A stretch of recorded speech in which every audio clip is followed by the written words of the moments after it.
পেঁয়াজ চাইতে এসেছে, আপেল আপেল বুঝতে পেরেছি।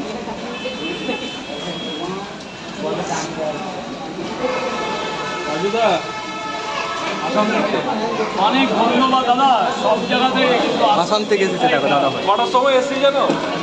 আসাম থেকে ঘুম থেকে উঠেছিলাম, কে জানে, আসাম থেকে, 4:30টার সময় আসছি।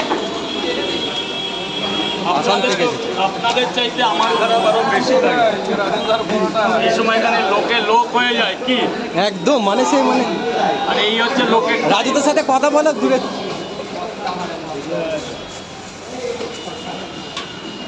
এটাই হচ্ছে বেচা কেনার টাইম আমার।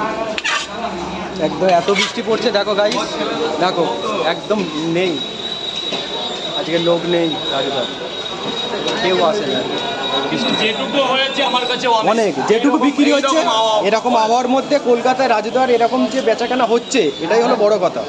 দেখো মান সম্মানের সাথে পপুলারিটি 100 বার, এটাই হচ্ছে আগে।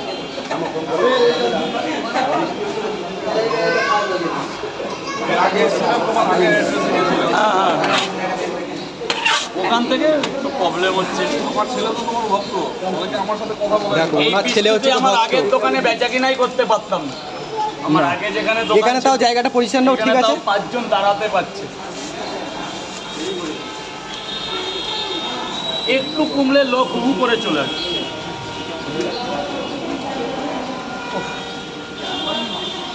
খাবে তুমি টিফিন করবে? না না না, স্যার বলুন।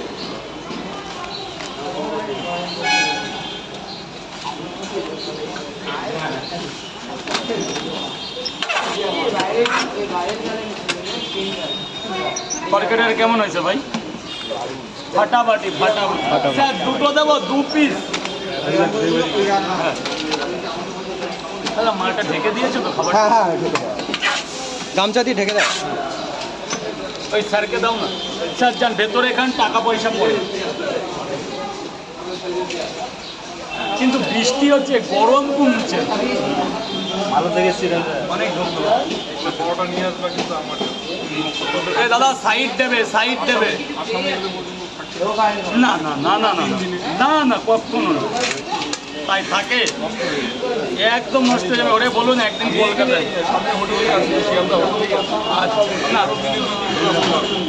না দেখো গাইস, নেই, লোক নেই আজকে, গাড়িটা পকেট পড়াটা দেখো একদম পুরো ফাঁকা আজকে গাইস, দেখো কেউ নেই, কেউ নেই আজকে, বৃষ্টির জন্য কেউ একদম পুরো ফাঁকা। কেউ